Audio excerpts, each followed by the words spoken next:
In this video, we're going to be talking about a couple of vocabulary words, specifically isotope and ion. We need to understand these because eventually you need to be able to find the number of protons, neutrons, and electrons in an isotope or ion. So let's start with isotopes.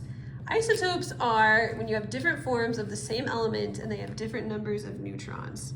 So we'll write that out. Isotopes are different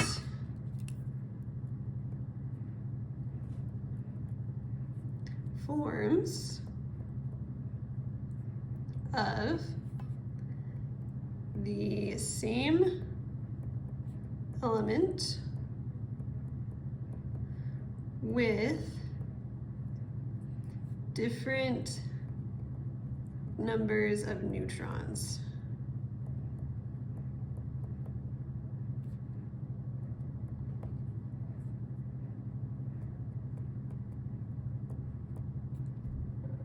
So let's draw a picture to help us understand a little bit better about isotopes. We are going to draw a picture of the simplest element on the periodic table, which is hydrogen. Hydrogen is atomic number 1, so it has just one proton and one electron in its most common form.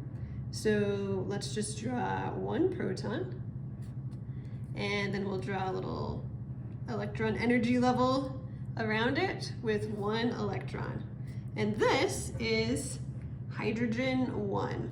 So I'm just going to write H-1. That 1 is the mass number. That tells us the number of protons and neutrons. This form of hydrogen doesn't have any neutrons, so it's just H1. Let's now draw a different isotope. So hydrogen has different isotopes. The majority of hydrogen in our world is this hydrogen 1, but a little bit of it is hydrogen 2. Which has a proton and a neutron, and still an electron. So H2. So those are two different isotopes of hydrogen. This one is a lot more rare, but in any sample of hydrogen, in a sample of water that has hydrogen in it, some of the hydrogen will be this form. And then there is actually a third isotope of hydrogen, which has a proton and 2 neutrons in it. So it's much heavier. This one is actually radioactive. It's called tritium, if you've ever heard of that. But it's a third isotope of hydrogen. So we've got normal hydrogen, H2, which is also known as deuterium, and then H3. So they're all hydrogen. They all have the same atomic number because they all have one proton, but they have different numbers of neutrons. So those are isotopes. Ions are atoms that again are the same element, but they have different numbers of electrons because they've either lost or gained electrons. So an ion is an atom that has a charge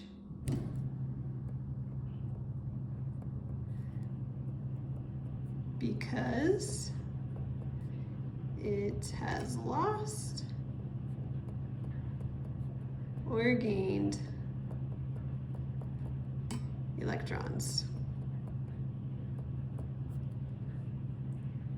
So we can draw a picture of an ion. Let's do a really simple one. Actually, we'll skip this picture. We're going to draw a couple of pictures of negative and positive ions down here.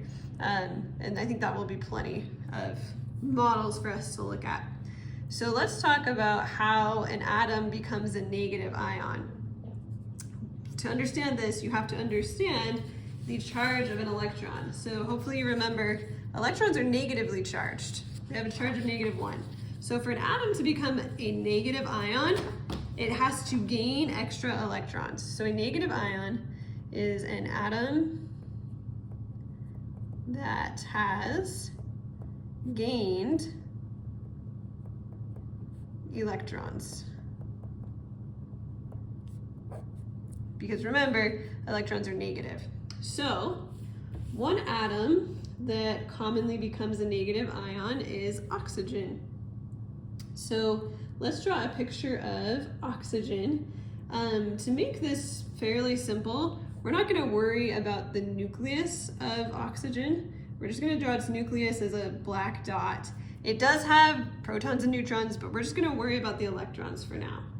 So neutral oxygen has 8 electrons, it turns out. So we're gonna draw 2 circles around the nucleus, and we're gonna put 8 electrons. So 1, 2, 3, 4, 5, 6, 7, 8.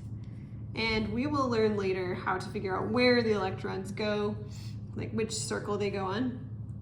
But for now, just know that oxygen has 8 electrons, 2 in this inner level and 6 in this outer level. So let's just write down this is neutral oxygen, neutral O.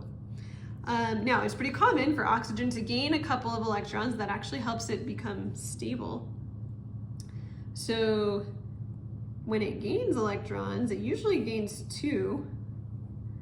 So it will end up with, instead of 8 electrons, having 10 electrons. So 1, 2, 3, 4, 5, 6, 7, 8, 9, 10. So this is oxygen with a -2 charge. So to write the charge, we'll usually write a little number in the top right, the number, and then whether it's negative or positive.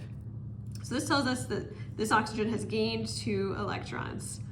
We'll learn later in the year why this happens, how you can predict the number of electrons that an element is going to gain. But for now, just know that if an element becomes negative, that means it has gained electrons.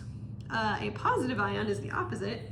A positive ion is an atom that has lost electrons.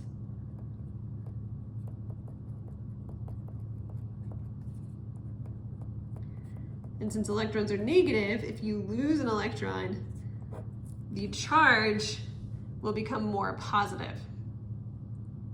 So let's do an example of this. Lithium often loses an electron. We're gonna again simplify lithium. It has an atomic number of 3. So it normally in its neutral state, it has 3 electrons.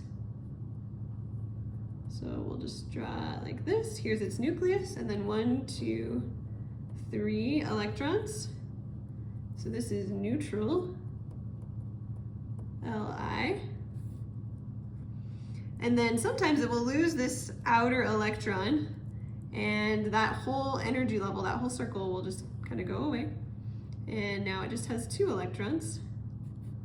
And so it is now lithium, and it's a positive charge. Since it's just 1, we don't really have to write the number. We'll sometimes write just Li+. So if an element, or if an ion has a charge of -1 or +1, we'll usually just write a plus or a minus and leave off the 1.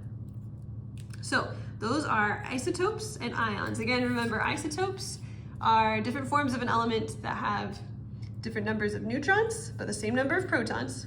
So they'll have different mass numbers, but the same atomic number. And then ions are atoms that have a charge because they've gained or lost electrons. If they're gaining electrons, they're negative. If they're losing electrons, they're positive.